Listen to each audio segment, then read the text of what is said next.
Supreme court ఏదైతే ఎస్సీలకు సంబంధించి తీర్పిచ్చిందో, ఏదైతే కన్వర్ట్ అయిన క్రిస్టియన్స్‌కి ఎస్సీ హోదా ఉండకుండా వాళ్ళకి సంబంధించిన బెనిఫిట్స్ సంబంధించిన సంచలనమైన తీర్పు ఇవ్వడం అయితే జరిగింది. దాని గురించి మాట్లాడించే ప్రయత్నం చేద్దాం. సికింద్రాబాద్ కంటెస్టెడ్ ఎమ్మెల్యే వంశా తిలక్ గారు అయితే ఉన్నారు. సార్, ఎట్లా చూస్తా ఉన్నారు? ఆ తీర్పుని మద్దతిస్తా ఉన్నారా? చాలామంది మేధావులు ఆ తీర్పును ఖండిస్తున్న పరిస్థితి కనబడతా ఉంది. ఎట్లా చూస్తున్నారు దీన్ని? స్పష్టంగా మీకు అడుగుతున్నాను.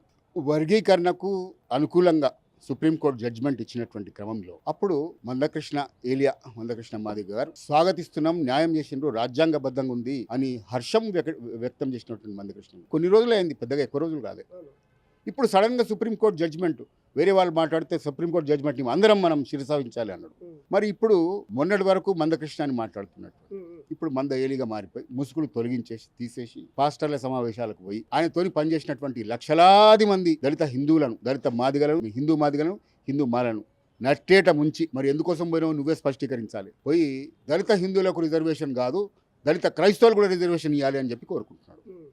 ఇది రాజ్యాంగబద్ధం, చట్టబద్ధం, ధర్మబద్ధం కానే కాదు, వ్యతిరేకం.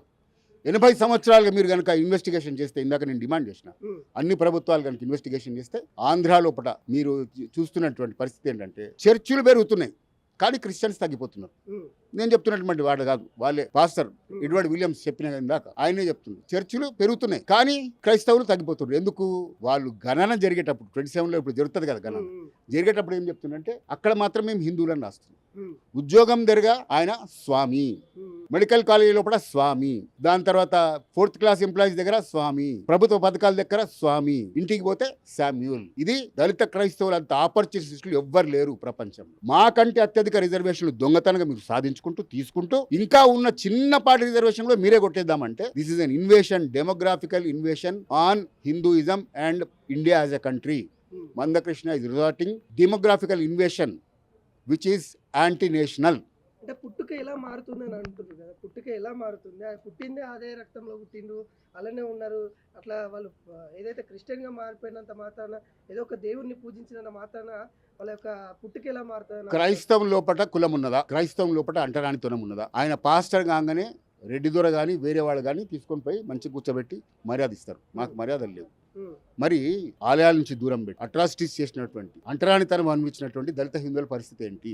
మీరు ఇక్కడి నుంచి పోయింది ఎందుకు? అందులో ఇక్కడ అంటరానితనం ఉన్నది, ఇక్కడ వ్యత్యాసం ఉన్నది, ఇక్కడ అట్రాసిటీ ఉన్నది కాబట్టి అక్కడ పోయినావు కదా. మరి అక్కడ పోయిన తర్వాత ఉన్నది అది లేకపోతే ఎందుకు పోయినావు? వాపస్ రా. మరి అక్కడ చూసుకున్నావు కదా, లేదు కదా, వాపస్ రా. మరి ఎందుకు నీకు అక్కడ? దేనికోసం పోయినావు? ఈ సందర్భం ఇంకో మాట చెప్తా. మైక్రో అనాలిసిస్ అని చంద్రబాబు నాయుడు గారు ఒక 20 సంవత్సరాల క్రితం చేసి, నల్గొండ జిల్లాలో చీమల కొండూరు అని ఒక ఊరున్నది, దాన్ని అనాలిసిస్ చేస్తూ ఇంటికి ఒక నల్లా ఉందా, ఇంటికి ఒక వెహికల్ ఉందా, ఇంటికి ఒక ఉద్యోగం ఉందా, ఇంటికి ప్రతి పిల్లలు చదువుకుంటున్నారా, ఇదంతా ఒక అటాచ్డ్ బాత్ ఉందా, అప్పుడే ఆయన చేసినటువంటి సర్వే. నేను చీమల కొండూరు అనే ఊర్లో నేను సర్వే చేసి, దళితులు ఒక పక్షాన వాళ్ళ దగ్గర ప్రతి ఇళ్లకు నల్లాలు లేవు, వ్యాధులు గ్రస్తులైపోయి ఉన్నారు, దాని తర్వాత వెహికల్స్ లేనే లేవు, సైకిళ్ళు ఉంటాయి. దాని తర్వాత బీసీలు అనుకుందాం, బీసీలు కొంచెం బెటర్, అగ్రవర్ణాలు ఇంకొంచెం బెటర్. కొందరి దగ్గర వెహికల్స్ ఉన్నాయి, ఒకరిద్దరి దగ్గర కార్లు ఉన్నాయి, కానీ అటాచ్డ్ బాత్ ఎవరి దగ్గర లేవు. అప్పటికి కూడా అందరూ చెంబట్టుకొని బయటికి పోవడమే. వీళ్ళు అగ్రవర్ణాలు భూమి ఉంటే దళితులందరూ అక్కడ పోయి కార్మికులు, కూలోళ్ళు. మరి ఈ 2-3 కాకుండా బీసీలు, అగ్రవర్ణాలు కాకుండా ఇంకొక వర్గం నేను చూసిన సపరేట్, వీళ్ళు ఎవరితో కలవరు, వాళ్ళు కన్వర్టెడ్ క్రిస్టియన్స్. వాళ్ళ ప్రతి ఇంట్లో అటాచ్డ్ బాత్ ఉన్నది. ఎప్పుడు? 20 సంవత్సరాల క్రితం. ప్రతి ఇంట్లో పిల్లోడు ఉద్యోగానికి పోతున్నాడు, ప్రతి ఇంట్లో చదువుకోవడానికి పోతున్నాడు, ప్రతి వాళ్ళ దగ్గర పుస్తకాలు ఉన్నాయి, ప్రతి వాళ్ళ దగ్గర డబ్బులు ఉన్నాయి, ప్రతి వాళ్ళ దగ్గర అటాచ్డ్ బాత్ ఉన్నది. అగ్రవర్ణాల కంటే అధికంగా ఉన్నటువంటి కన్వర్టెడ్ క్రిస్టియన్స్ వాళ్ళు కూడా రిజర్వేషన్స్ కావాలని అడిగితే ఏమాత్రమైన న్యాయం ఉంటుందా? వాళ్ళలో కూడా పేదోళ్ళు ఉన్నారు, రెడ్లలో లేరా, బాపనోళ్ళు లేరా? అంటే 100% రిజర్వేషన్ ఇచ్చేస్తారా వాళ్ళకి? అంటే వేరే వాళ్ళందరూ ప్రజలు కాదు, మనుషులు కాదా? ఏం మాట్లాడతారండి మీరు? I'm objecting you. దళిత హిందువులు వేరే సంవత్సరాల నుంచి వాళ్ళకి అవకాశాలు లేకపోతే ఇప్పుడు వస్తున్న అవకాశాలు కూడా మీరు లాక్కుంటామంటే వాళ్ళ దాంట్లో పేదరికంకి ఇచ్చిన రిజర్వేషన్స్ కావు. ఈ సోషల్ రిజర్వేషన్స్, డబ్బుల కొరకు ఇచ్చినటువంటి రిజర్వేషన్ కాదు, అంటరాని తరం కొరకు లేకపోతే కులం పరంగా ఇచ్చినటువంటి రిజర్వేషన్స్. వాళ్ళకి అవి లేవు కాబట్టి వాళ్ళకి ఇవ్వకూడదు, వీళ్ళకి ఉన్నాయి కాబట్టి వీళ్ళకి ఇవ్వాలి. నమస్కారం.